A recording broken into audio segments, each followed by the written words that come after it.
Radio city originals. मैं आजाद हूं।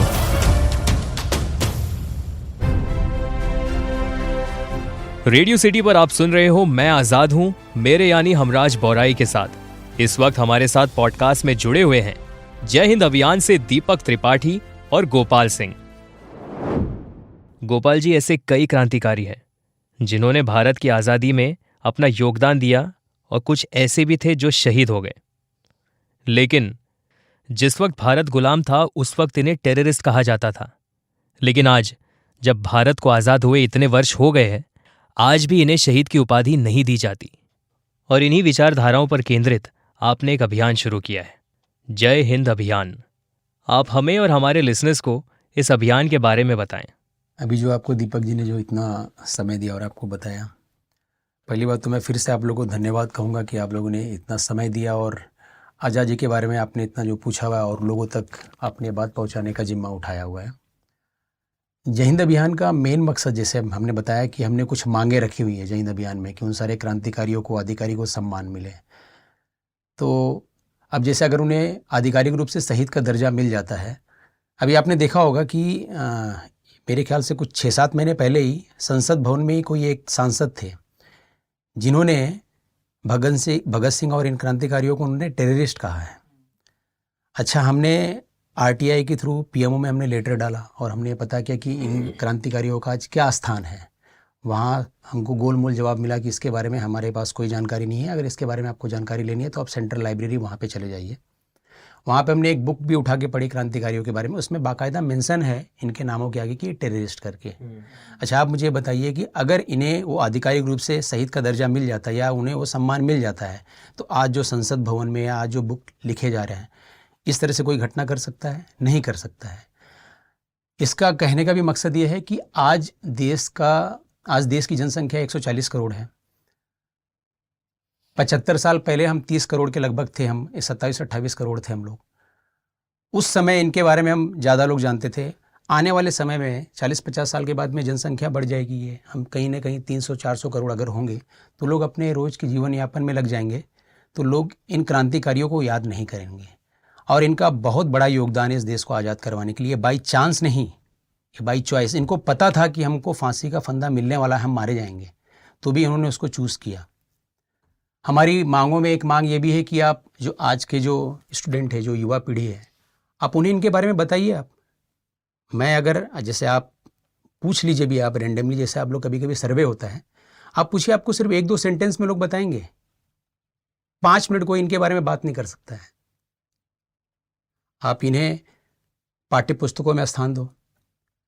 सरकार से हमारी ये गुजारिश है कि आप कहीं न कहीं इन क्रांतिकारियों के बारे में जो आज की जो युवा पीढ़ी है उनको पढ़ाइए, आप उनको बताइए, ताकि इन पीढ़ियों को ये पता चले कि हमारे क्रांतिकारियों की वजह से ही हमें आज़ादी मिली। कम से कम उनके गुणों को अगर वो अपने अंदर डालेंगे तो कहीं ना कहीं हमारा जो युवा पीढ़ी है वो आज से बेहतर निकलेगा। आज हमारे आइडियल बहुत सारे लोग हैं, हम किसी फिल्म स्टार को मानते हैं, किसी और को मानते हैं, मुझे इसमें कोई आपत्ति नहीं है। लेकिन अगर कहीं ना कहीं अगर हम अपने बच्चों को इनके बारे में बताते हैं तो डेफिनेटली उनका सोचने का और इस देश के प्रति उनका जज्बा अलग होगा। हमने इसमें और कुछ मांगे रखी हैं, जैसे आप इन क्रांतिकारियों के नाम से आप पुरस्कारों का वितरण करिए। अब देखिए, हमने ये अभियान की शुरुआत हमने 8 वर्ष पहले की थी। हमने 8 वर्ष पहले जब हमने इस अभियान की शुरुआत की तो हमने ही इस चीज़ की शुरुआत की कि हमने आज़ाद समारोह जब भी हम करते हैं 27 फरवरी को, जहाँ पे आज़ाद जी काकोरी कांड करने के बाद में ओरछा में जहाँ रुके, जहाँ पे इनका जन्म हुआ है भाभरा में, वहाँ पे, और जहाँ पे ये शहीद हुए प्रयागराज में, हम हर जगह जाके आए। हमने जब भी कोई कार्यक्रम किया तो हमने वहाँ पे लोगों को आज़ाद जी के नाम से ही पुरस्कार दिया। तो सरकार जो है इन क्रांतिकारियों के नामों से पुरस्कारों का वितरण करे, क्योंकि मैं जैसे आपको पहले भी बता चुका हूँ कि भारत रत्न, पद्म विभूषण, पद्मश्री, बहुत सारे जो चीज़ें हैं वो तब तक अनसुने हैं, तब तक उनका वैल्यू नहीं है जब तक इन क्रांतिकारियों को नहीं मिलेगा। ये सारी मांगें हम 8 वर्षों से रखे हुए हैं और मैं रेडियो सिटी के माध्यम से अपने श्रोताओं को, अपने इस देशवासियों को ये अनुरोध करता हूँ, ये आह्वान करता हूँ कि इस अभियान से आप जुड़ें और जो हमने मांगे रखी हैं उसके अंदर हमारा साथ दें, हमारा संकल्प लें और हमारे इरादों को और मजबूत करें। बस मैं इतना ही कहना चाहूँगा। जय हिंद, जय महाराष्ट्र। मैं इसमें कुछ ऐड करता हूं कि भारत रत्न लोगों ने अपनी अपनी सुविधा के अनुसार दे दिया है जिसको भी देना है, तो वो ठीक है अपनी जगह पे, सब भारत रत्न ही हैं जिनको मिला है। लेकिन चंद्रशेखर आज़ाद, भगत सिंह, राजगुरु, क्या ये लोग भारत रत्न के लायक नहीं है? हमारा अभियान वही है कि आप इनको भारत रत्न दो, जब भारत रत्न खुद को गौरवान्वित महसूस करेगा इनके गले में पड़ के कि यार ये लोग सही में भारत रत्न है।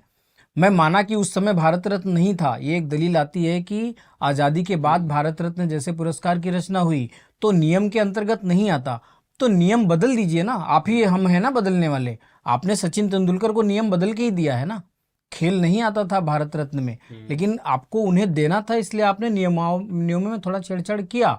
तो आप आज़ाद के लिए नहीं कर सकते, आप भगत सिंह जी के लिए नहीं कर सकते, आप सावरकर जी के लिए देखो कितना विवाद शुरू ही था। तो ये दीजिए, बड़े बड़े जो राष्ट्रीय राजमार्ग बने हुए हैं NH-64 या बड़े 500-400 किलोमीटर 100 किलोमीटर के राजमार्ग, ये क्रांतिकारियों के नाम पे डाल दीजिए। वहाँ किसी का नाम भी नहीं है, हम ये भी नहीं कह रहे हैं भाई वो नाम हटा के इनका नाम डालिए। ऑलरेडी NH-55 NH-66 समथिंग ऐसा कुछ है, उसको आप डाल दीजिए। भगत सिंह राष्ट्रीय राजमार्ग, चंद्रशेखर आज़ाद राष्ट्रीय राजमार्ग, हवाई अड्डा, कोई रेलवे स्टेशन, कोई स्टेडियम, अभी एक सुना भगत सिंह जी के नाम पे बना है, आप इन लोगों के नाम पे भी बना सकते हैं। अब चंद्रशेखर आज़ाद की कोई पीढ़ी, उनका कोई वंशज आज आगे नहीं आ रहा है, उनके जो उन्होंने देश के लिए किया उसको दिखाने के लिए, तो हमारा और आपका फर्ज बनता है ना कि हम उनकी पीढ़ी नहीं है क्या? हम भी तो उन्हीं के खून से हैं, हमारा भी खून उसी हिंदुस्तान का है जिसके वो थे। उनके अगर कोई व्यक्ति नहीं आगे आ रहा तो हम और आप आगे आएंगे और इस अभियान को तब तक लेके जाएंगे, तब तक प्रयास करते रहेंगे जब तक या तो हम थक न जाएं या सरकार मान न ले। तो ये पूरा जो कुछ हमने कहा अंत में उसका निचोड़ यही है कि इस अभियान को प्रशासन मान ले। और इस अभियान को आगे ले जाने के लिए युद्ध की ही जरूरत है, और युद्ध को अपना युद्ध आइकन आज़ाद जी जैसे लोगों को ही बनाना पड़ेगा, बिल्कुल। और ये जिम्मेदारी घर के पेरेंट्स को है, क्योंकि पेरेंट्स को ही अगर नहीं पता होगा कि इन लोगों की कहानियाँ क्या हैं क्रांतिकारियों की, तो वो बच्चों को बताएंगे कैसे? वो टीचर बनेंगे, टीचर को भी नहीं पता होगा तो बच्चों को कैसे बताएंगे? तो टीचर भी तब पढ़ेंगे, पेरेंट्स भी तब पढ़ेंगे जब सरकार इनकी कहानियों को सिलेबस में डाल दे। तो सबको पढ़ना पड़ेगा। हम जा के कितने लोगों को बता पाएंगे?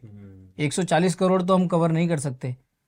और तो सिर्फ सिलेबस एक ऐसा माध्यम है, शिक्षा पद्धति, जिससे सबको पता चल सकता है। तो प्रशासन से निवेदन है कि इन लोगों के बारे में विस्तार से दीजिए, 10-20 पन्ने में दीजिए, ताकि बच्चे पूरा जाने कि ये लोग कौन थे। इतना इजीली ऐसा नाम मत हटाइए कि 23 साल की उम्र में उनको शहीद हो गए। वो पूरा लीजिए कि शहीद कैसे हुए, किस स्थिति से आए और कहाँ तक पहुँचे, वो पूरा बताइए, स्थिति परिस्थिति क्या बिल्कुल बिल्कुल। Thank you so much Gopal ji and Deepak ji, आपने हमें चंद्रशेखर आज़ाद जी के बारे में बहुत कुछ बताया, और यही बातें हम सारे देशवासियों को इस इंटरव्यू के जरिए बताएंगे। इनकलाब जिंदाबाद, इनकलाब जिंदाबाद, वंदे मातरम, वंदे मातरम, भारत माता की जय, जय हिंद, जय हिंद। तो ये थे जय हिंद अभियान से दीपक त्रिपाठी और गोपाल सिंह जी। आप सुन रहे थे मैं आजाद हूं, मेरे यानी हमराज के साथ, ओनली ऑन रेडियो सिटी। मैं आजाद हूं।